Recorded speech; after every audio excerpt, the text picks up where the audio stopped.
Prajamitra news TV ఛానల్కు స్వాగతం. ఈరోజు వార్తల్లోని కడప జిల్లా కాజీపేట సమీపంలోని కొండపై వెలసిన శ్రీ నాగనాథేశ్వర స్వామి కోనలో మహాశివరాత్రి సందర్భంగా ఆలయ అభివృద్ధి కమిటీ చైర్మన్ గంగవరం వెంకట సూర్య సుమన్ రెడ్డి ఆధ్వర్యంలో భక్తుల సౌకర్యార్థం అన్ని రకాల ఏర్పాట్లను పూర్తి చేశారు.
ఆలయ అభివృద్ధి కమిటీ చైర్మన్ సుమన్ రెడ్డి ఈ సందర్భంగా మీడియాతో మాట్లాడుతూ, మన కాజీపేట ఎంఆర్ఓ గారు రమణమ్మ గారు, డిప్యూటీ తహసీల్దార్ గారు నుంచి విఆర్ఓ శివశంకర్ గారు ఈ నాగనాథేశ్వర స్వామి శివరాత్రి సందర్భంగా ఏర్పాట్లు ఎలా ఉన్నాయి అని చెప్పేసి అధికారికంగా వాళ్ళు వచ్చి నాగనాథేశ్వర ఆలయానికి వచ్చి అన్ని ఏర్పాట్లన్నీ చూసుకునే దానికోసం రావడం జరిగింది.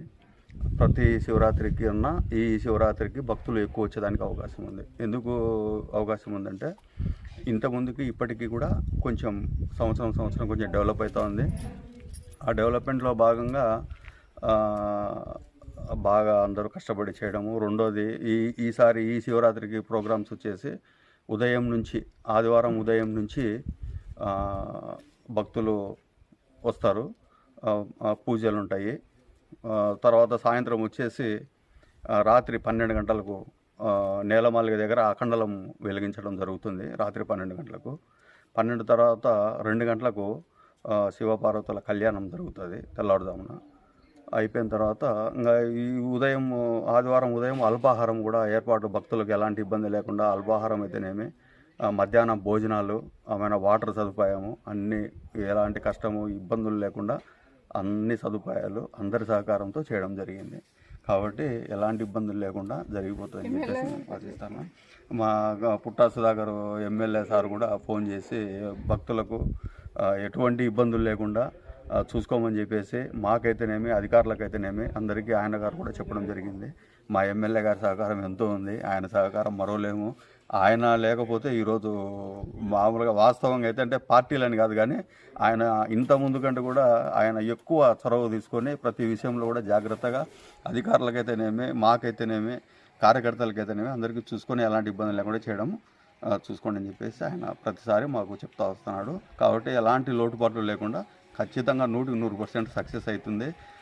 అది కాకుండా మన పోలీస్ డిపార్ట్మెంట్, ఎందుకంటే శివరాత్రి సందర్భంగా ప్రతి చోట వాళ్ళకు డ్యూటీలు ఉంటాయి కాబట్టి మనకు కూడా ఇబ్బంది లేకుండా ప్రొద్దుటూరు నుంచి గుడి బడి సేవా సమితి నుంచి వాలంటీర్లను కూడా మనము ఒక 20 మందిని నాగనాథేశ్వర ఆలయానికి సేవల కోసం రమ్మని చెప్పడం జరిగింది. మా ఎమ్మెల్యే గారు సహకారంతో, భక్తుల సహకారంతో ఈరోజు నాగనాథేశ్వర స్వామి ఆలయంలో దగ్గర 60 లక్షల రూపాయల డెవలప్మెంట్ జరిగింది. ఆ 60 లక్షల రూపాయల డెవలప్మెంట్లో ఇంతకుముందు కూడా ఒకసారి మీడియా సమావేశంలో కార్తీక మాసంలో చెప్పినాను, మళ్ళీ చెప్తున్నా, పురాతన సత్రాలన్నీ తొలగించి 33కు 72 అడుగుల వెడల్పుతో రేకుల షెడ్ ఒకటి నిర్మించినాము. అలాగే కాంపౌండ్ వాల్ కూడా సైడ్ వాల్ నిర్మించినాము. కోనేరులో నుంచి వాటర్ ట్యాంక్ కూడా కాళ్ళు కడుక్కునేదానికి ప్రతిసారి భక్తులు కోనేరులోకి దిగలేరు కాబట్టి కోనేరులో కూడా కోనేరు నుంచి ట్యాప్కు నీళ్లు వదలడం జరిగింది. అలాగే నూతనంగా భక్తుల సహకారంతో అన్నదాన సత్రం కొత్తగా పైన నిర్మించినాము. అలాగే తలనీలాలు సమర్పించడానికి కూడా దేవుని దగ్గర అంతా చాలా ఇబ్బందికరంగా ఉంటే అది కూడా పైన నిర్మించినాము. ఆ నుంచి కింద వనం కూడా చాలా ఇరుకుగా స్థలం ఉండేది. ఆ స్థలాన్ని కూడా సుమారుగా కంప చెట్లన్నీ తొలగించి అది కూడా సుమారుగా చేసినాము. మా ఎమ్మెల్యే గారి సహకారంతో కింద కొండను తవ్వి పార్కింగ్ కోసం కూడా సుమారుగా దగ్గర ఒక 6 ఎకరాల దాకా వర్క్ జరుగుతోంది. ఇంతకుముందు చరిత్రలో ఎప్పుడు లేదు. ఇంకొకటి ముఖ్యంగా శివరాత్రి అయిపోయిన తర్వాత ఒక 1 వీక్ లోపల గుడి పునర్నిర్మాణం చేస్తున్నాం. ఎందుకంటే అమ్మవారి విగ్రహము భిన్నమైంది, ముక్కుపోయింది. అది గత 20 సంవత్సరాల నుంచి అట్లే ఉంది. అది ఊరు ఎట్లో అట్లే జరిగిపోతూ వచ్చింది. మనం వచ్చినాక దాన్ని సీరియస్గా తీసుకొని చేయాల్సింది వచ్చింది. గుడి పునర్నిర్మాణము దగ్గర ఒక 1 కోటి రూపాయలతో భక్తుల సహాయ సహకారాలతో గుడి కూడా పునర్నిర్మాణము శివరాత్రి అయిపోయిన తర్వాత ఒక వారం రోజుల్లో మొదలు పెడతాము.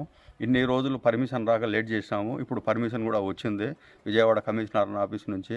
మా ఎమ్మెల్యే గారు కూడా మేము చెప్పడము, ఆయన కొంచెం గట్టిగా చొరవ తీసుకొని కమిషనర్ ఆఫీస్కి ఫోన్ చేయడము, అక్కడ నుంచి పర్మిషన్ రావడం, ఇవన్నీ జరిగిపోయినాయి.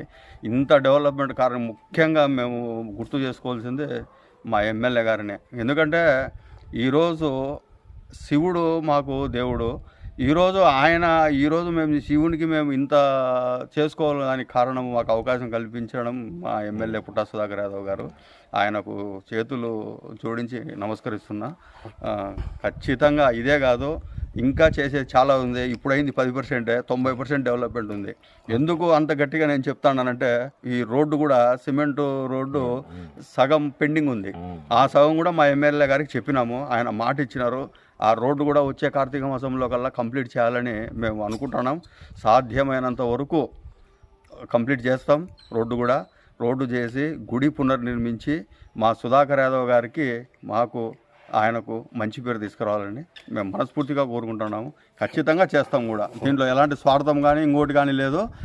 మాకు అవకాశం ఇచ్చినాడు, అవకాశాన్ని సద్వినియోగం చేసుకోవాలా, అభివృద్ధిని చూపించాలా. ఆయన కోరుకునేది కూడా అదే కార్యకర్తల నుంచి.